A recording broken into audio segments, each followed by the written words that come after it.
2016, اس مجاہد کے ہاتھ میں کوئی سٹین گن نہیں تھی، وہ سوشل میڈیا کے محاذ پہ سرگرم تھا اور ایک مایوسی کی اس وقت کیفیت تھی. لیکن یہ تیسری نسل اس کی میدان میں ہے. عائشہ میں اس میں حوالہ دینا چاہوں گا جو سعودی عرب میں عرب امریکہ کانفرنس ہوئی ہے کہ جو ملک مقبوضہ کشمیر کے اندر انسانی حقوق کی بدترین خلاف ورزیوں میں ملوث ہے، جو وہاں پر قتل و غارت کر رہا ہے، جو وہاں پر دہشت گردی کا مرتکب ہو رہا ہے، وہاں امریکی پریزیڈنٹ ٹرمپ صاحب انہیں دہشت گردی کا شکار قرار دے رہے ہیں. اور میں اسی وقت سوچ رہا تھا کہ اس کے بعد اب مقبوضہ کشمیر کے اندر قتل و غارت کا سلسلہ تو یہ ہماری اپنی خارجہ پالیسی اور سفارتی پالیسی کی ناکامی ہے نا. اگر ہم ان کی بات کر رہے ہیں، میں اس پریشر میں نہیں آنے والا. جو بات یو این کے پلیٹ فارم پہ پرائم منسٹر نے جرات مندانہ انداز میں خطاب کیا، جہاں تک کہ فضل الرحمان صاحب کی بات کی ہے، علی گیلانی صاحب نے مجھے یہ کہا تھا کہ پاکستان کی سنجیدگی کا عالم یہ ہے کہ فضل الرحمان صاحب کشمیر کمیٹی کے چیئرمین ہیں. میں سمجھتا ہوں کہ کم از کم کشمیر کمیٹی کے چیئرمین کو ضرور تبدیل کرنا چاہیے. لیکن ایک بات آخری میں یہ کہوں گا کہ کشمیر میں اس وقت ایک بغاوت کا سماں ہے اور انڈین فورسز سے کشمیری نفرت کرتے ہیں، اور جب قوم میں نفرت کرنے پہ آ جائیں وہاں پر اب انڈیا کے جو پاؤں ہیں وہ لگنے والے نہیں ہیں. اور یہ بات درست ہے کہ خود آپ انڈین میڈیا دیکھ لیں کہ وہ بھی کہتے ہیں کہ مسئلے کا سیاسی حل نکالا جائے، اور خود ان کے ایکس آرمی چیف وی کے سنگھ کہتے ہیں کہ وہاں پر ہم اپنا تسلط قائم نہیں کر سکتے.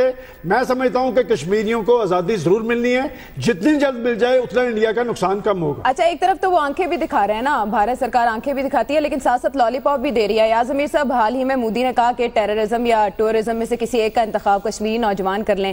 بہت اچھی پالیسیز ہم اس میں بھارتی حکومت کی سمجھتے ہیں کہ لابنگ بھی عالمی سطح پر اچھی کرتے ہیں، لیکن ہم کشمیر کے معاملے پر صرف یہ کہتے ہیں کہ سفارتی اور اخلاقی حمایت کشمیریوں کی جاری رہے گی بس. جی میں صرف دو باتیں کہوں گا. انہوں نے کہا ہے کہ جی وہ آزاد ہو کے رہیں گے. بزور بازو آرمڈ سٹرگل سے، لڑائی سے کشمیر آزاد ہونے والا نہیں ہے. پاکستان نے کئی بار کوشش کی، ہماری کوششوں سے کشمیر کو پیچھے ہٹا، آگے نہیں ہوا. اب جو ہو رہی ہے صورتحال وہ پاکستان کی بدولت نہیں ہو رہی ہوتی. ہم اس میں انوالو ہوتے تو ہم نے کشمیر کا کیس خراب ہی کرنا تھا. یہ کشمیریوں کی اپنی ہمت ہے کہ وہاں پہ وہ سامنے آئے ہیں. وہاں پہ کوئی ہماری خفیہ ایجنسی نہیں ہے، کوئی اور نہیں ہے. ہماری خفیہ ایجنسیز کا انوالو ہونا تو ایک فارمولہ ہے ناکامی کا. یہ سارے کشمیری خود کر رہے ہیں. پر آپ پوچھ رہے ہیں کہ پاکستان کی پالیسی کیا ہے. پاکستان کی پالیسی، ہارون صاحب بالکل ٹھیک کہہ رہے ہیں، کوئی پرائم منسٹر کے پاس یا اس حکومت کے پاس کوئی ٹائم ہے کشمیر کے بارے میں سوچنے کا؟ انہوں نے تو جیسے ہم نے پہلے سیگمنٹ میں کہا، انہوں نے تو وہ لوڈ شیڈنگ کا وہ چارٹ پرائم منسٹر کے آفس میں رکھا ہوا ہے. انہوں نے کبھی بیٹھ کے کسی کمیٹی، ڈیفنس کمیٹی کی میٹنگ کشمیر پہ ہوئی ہے؟ فوج سے کچھ انہوں نے کہا ہے اور انہوں نے کہا ہے کہ ہم کیا کر سکتے ہیں. وہ جو انہوں نے یو این میں سپیچ دی تھی تب حالات اتنے خراب تھے مقبوضہ کشمیر میں کہ کوئی پاکستانی وزیر اعظم ہوتا اس سے زیادہ سخت الفاظ وہاں ادا کرتا. اس کے بعد سے انہوں نے سمجھا کہ ہمارا کام ختم ہو گیا. پاکستان کی اس وقت کشمیر پالیسی کوئی نہیں ہے. لیکن میں یہ پوچھنا چاہتا ہوں کہ جو وزیر اعظم، جو گورنمنٹ اور جو فرسٹ فیملی ان گرداب میں گھرا ہو جیسے کہ پاناما پیپرز ہیں، انہیں کہاں فرصت ملے گی کہ وہ کشمیر کے بارے میں سوچ. تو سہیل صاحب، تھنک ٹینک ہے، یہ ایک پالیسی لائن دی جاتی ہے. اگر پاکستانی گورنمنٹ کو کشمیر پالیسی پر نظر ثانی کی ضرورت ہے تو وہ پالیسی کیا ہو سکتی ہے؟ دیکھیں، سارے بڑے لوگ قابل احترام ہیں. کشمیر کی جو آزادی ہے اور ان کی جو جد و جہد ہے وہ لازوال ہے، لیکن ہمیشہ حکمت عملی کے بارے میں، تبدیلی کے بارے میں سوچنا چاہیے. فریش اپروچز جو ہیں ان کو لانا چاہیے. قائد اعظم محمد علی جناح پہلے ہندو مسلم اتحاد کی بات کرتے تھے، بہت انہوں نے کوشش کی، لیکن جب انہوں نے دیکھا کہ یہ بات بنتی نظر نہیں آ رہی تو انہوں نے اس کا ایک اور نیا فارمولہ بنایا اور وہ اس میں کامیاب ہو گئے. کشمیر کے بارے میں پہلے یہ سوچا جاتا تھا کہ آپ اس کے تمام منتخب اداروں کو بلاک کر دیں، یوں آپ بائیکاٹ کر دیں الیکشن کا، اور وہاں آزادی کی جدوجہد تیز ہو جائے تو انڈیا ہولڈ نہیں کر سکے گا. میرا خیال ہے کہ یہ اپروچ بھی ٹھیک نہیں ہوئی. پہلے ہم نے جنگیں کر کے دیکھ لیں، وہ اپروچ بھی ٹھیک نہیں رہی، اس کا بھی نقصان پہنچا کشمیر کاز کا. تو اب اس کا مطلب ہے کہ قومی سطح پر ہماری فوج کے لوگ بڑے عقل مند ہیں, سیاستدان بھی بڑے عقل مند ہیں, یہ سارے اپوزیشن بھی نہیں بولتی نا, سارے مل کے بیٹھے ہیں اور ایک کوئی نئی فریش اپروچ جس پر اعتراض کا کم از کم امکان ہو وہ سوچیں کہ کیا وہ حل ہے, کیا اسی طرح ہماری جو نسلیں ہیں وہ گزرتی جائیں گی اور کشمیری مرتے رہیں گے, شہید ہوتے رہیں گے اور ہم صرف دیکھتے رہیں گے؟ میرا خیال ہے یہ حل نہیں ہے, اس کی بجائے کوئی حل نکالنا چاہیے اور وہ حل ایسا ہو ظاہر ہے جس سے کشمیری خوش ہوں, جس سے پاکستان راضی ہو اور جس سے یہ مسئلہ جو ہے خطے میں ہم قائم. لیکن عائشہ, ہم ہمیشہ یہ کہتے ہیں کہ عالمی برادری جو ہے وہ مجرمانہ خاموشی اختیار کیے ہوئے ہے. میں دوبارہ مثال دوں گا اسی عرب امریکہ کانفرنس میں جس میں دہشت گردی ٹاپک تھا. عالم اسلام کی بے عزتی جو ہے وہ سب سے زیادہ پریشان کن ہے کہ کشمیر کا وہاں پر نام تک نہیں لیا گیا, کہ برہان مظفر وانی 8 اپریل 2016 کو شہید ہوا ہے, اب تک 178 لوگ شہید ہو چکے ہیں, وہاں پر کشمیر کا نام تک نہیں لیا. اور جا بادشاہ جو ایسی کچھ نہیں کر دے, عالم اسلام کی کرے. پاکستان بے عزتی والی کیفیت کوئی نہیں ہے, کشمیر پہ پاکستانی قوم بھی متحد ہے اور بات ہوتی ہے, لیکن جس محاذ پہ ہونی چاہیے وہاں نہیں ہو رہی, عالمی محاذ گرم کرنا چاہیے. ٹھیک ہے, اس بارے میں اسی طرح لابنگ کرنی چاہیے جس طرح بھارت عالمی سطح پر اپنے مطالبات منواتا ہے اور اس میں کامیاب رہتا ہے. عوام سے سوال ہم نے کیا تھا کہ کشمیر کمیٹی کیا مستعد ہے اس سلسلے میں, اگر اسے امپرووائز کر لیا جائے اس سوال کو, تو وہ یہ ہے کہ کیا حکومت پاکستان کو کشمیر پالیسی پر نظر ثانی کی ضرورت ہے. تو 92% آپ دیکھ سکتے ہیں کہ عوام کی رائے ہے کثیر تعداد میں کہ ہاں جی نظر ثانی کی ضرورت ہے, تبھی تو یہ پالیسی کامیاب ہو سکتی ہے. شدید ضرورت 8% کہتے ہیں کہ نہیں. بریک کے بعد جب واپس آئیں گے تو ماہ مبارک کی بات کریں گے, نزول جس کا ہو چکا, لیکن ہماری توجہ نیکیاں سمیٹنے پر یا منافع خوری پر. بریک کے بعد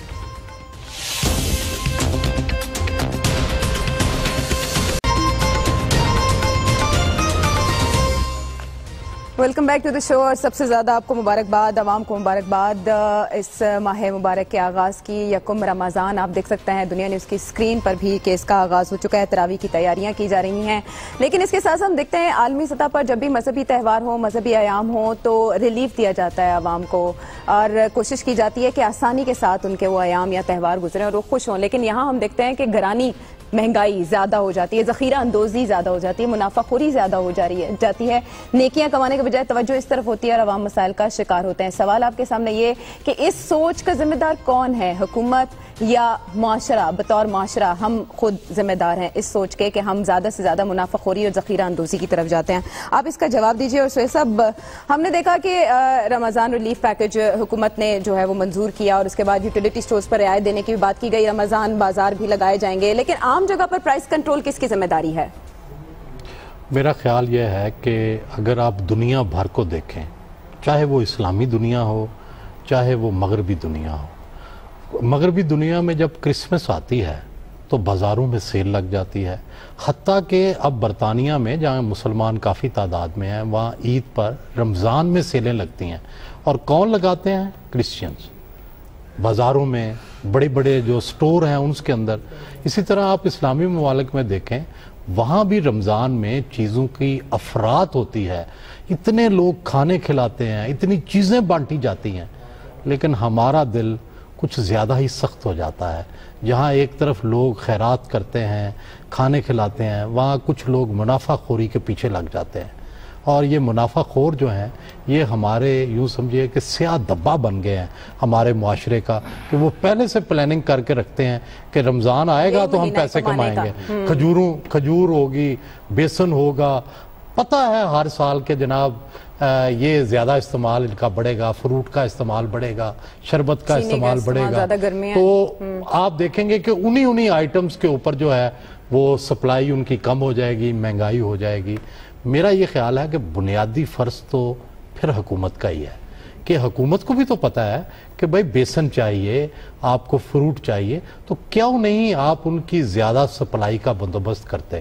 جب آپ زیادہ سپلائی کا بندوبست کریں گے تو منافع خور خود فارغ ہو جائیں گے. تو پہلے حکومت یہ سیٹ کرے, جس طرح انہوں نے کبھی خود فیکٹریاں بنا کے عام لوگوں کے حوالے کی تھیں, اس ٹرینڈ کو خود سیٹ کرے.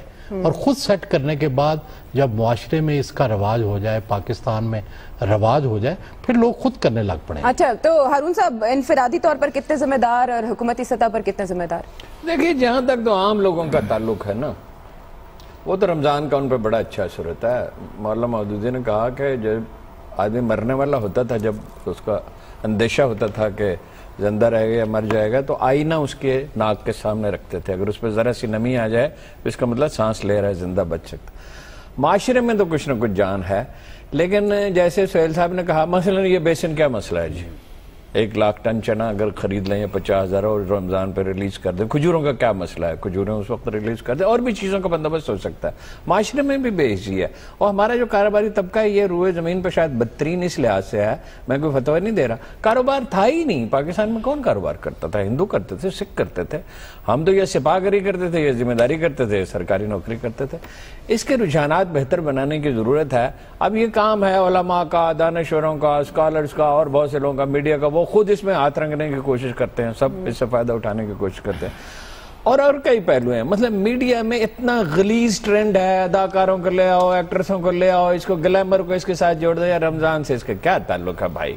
اس کو کھیل تماشا، اتنا چیپ، اتنا ڈرٹی، اتنا، خدا کا شکر ہے ہمارا گروپ اس سے بچتا ہے۔ جی یہ ہے، دیکھیے ان چیزوں پہ ایک سوچنے کی، پلاننگ کی ضرورت ہوتی ہے کہ ٹھیک ہے سہیل صاحب نے، دیکھیں نا، سپلائی اینڈ ڈیمانڈ کو دیکھنا ہوتا ہے، ماحول پیدا کرنا ہوتا ہے۔ حضرت عمر سے ایک آدمی نے کہا میں گھوڑے پالنا چاہتا ہوں مدینہ میں، انہوں کا شوق سے پالے، مدینہ کا چارہ نہیں آپ استعمال کر سکتے، تھوڑا سا چارہ ہے، لوگ کیا کریں گے؟ چارہ مہنگا ہو جائے گا۔ کچھ گورنمنٹ نے مینج کرنا ہوتا ہے، کچھ فعال طبقات نے۔ ریاض صاحب، آپ بھی یہ سمجھتے ہیں دونوں ذمہ دار برابر؟ نہیں جی، یہ کوئی رونے دھونے کی بات نہیں ہے، نہ دھوائی دینے کی بات ہے۔ ہمارا مزاج ہی ایسا ہے، ہم اپنے جو مذہبی عقائد اور اوبلیگیشنز ہیں ان میں کٹر حد تک وہ ہیں، ڈیووٹڈ ہیں جی، لیکن ان کا ہماری عملی زندگی پہ کچھ اثر بھی نہیں ہوتا۔ عبادت اپنی جگہ اور منافع خوری کے اصول جو ہیں اپنی جگہ، ہم عملاً ہم اس لفظ سیکولر سے بڑے بھاگتے ہیں، بدکتے ہیں، لیکن عملی طور پہ یہ ایک سیکولر معاشرہ ہے۔ مذہب ایک طرف ہے، اس کا جو روزے بھی رکھتا ہے، جو اعتکاف بھی رکھتا ہے، یا تو ہونا کہ اس کے بعد فوراً بعد رمضان کے بعد ہم دیکھیں کہ بالکل آسودگی آگے، کچھ نہیں تو 10 روز کے لیے اسلامی مملکت میں اس کا کوئی اثر نہیں ہوتا، جیسے ہمارے پٹھان بھائی کہتے ہیں کہ ہاں بھائی یہ تو عبادت ہے لیکن یہ کاروبار اور ہے اور وہ اور ہے۔ دیکھیں عائشہ، میں سمجھتا ہوں کہ یہ صرف حکومت نہیں، حکومتی ریٹ کا مسئلہ ہے، اور جس مہنگائی اور ذخیرہ اندوزی کی آپ بات کر رہے ہیں وہ صرف رمضان المبارک نہیں، اس کا باقاعدہ ایک سسٹم ہوتا ہے۔ یہ سسٹم ڈسٹرکٹ گورنمنٹ سسٹم کے تحت ہوتا ہے، اور یہ ایک مستقل عمل ہے۔ بدقسمتی یہ ہے کہ نہ ڈسٹرکٹ گورنمنٹ سسٹم فعال ہے، پھر مجسٹریٹی سسٹم انہوں نے بحال کیا، اور اب بھی آپ دیکھ لیں، آج کے اخبارات اٹھا کے دیکھ لیں کہ حکومت نے بندوبست کر دیا ہے، رمضان بازار لگ گئے ہیں کہ جن چیزوں کی قیمتیں آئی ہیں ان کا وہ معیار نہیں ہے۔ میں سمجھتا ہوں کہ جب تک آپ مؤثر سسٹم نہیں بنائیں گے چیک کا، اس وقت تک یہ ساری جیسی رائے جی ایک بات بالکل ٹھیک کہی ہے ایاز حمید صاحب نے، ہمارا قول اور ہے اور ہمارا عمل ہے۔ دیکھیے اللہ کے رسول نے یہ کہا تھا جو مجھ سے محبت کرتا ہے وہ جھوٹ نہ بولے اور غیبت نہ کرے، یہ نہیں کہا تھا کہ وہ نماز وقت بہت کم ہے، اور عوام کیا کہتے ہیں، عوام کی رائے بتا دیں ذرا سلمان صاحب۔ 57% کا یہ کہنا ہے کہ حکومت ذمہ دار ہے اس روش کی جو رمضان المبارک کے مہینے میں اختیار کی جاتی ہے، جبکہ 43% کا کہنا ہے کہ معاشرہ اس کا ذمہ دار ہے۔ کم و بیش وہی رائے جو میرے اینالسٹ نے دی۔ پروگرام کا وقت ختم ہوا چاہتا ہے، آپ کے فیڈ بیک کا انتظار رہے گا اگلے پروگرام تک کے لیے۔ اللہ نگہبان۔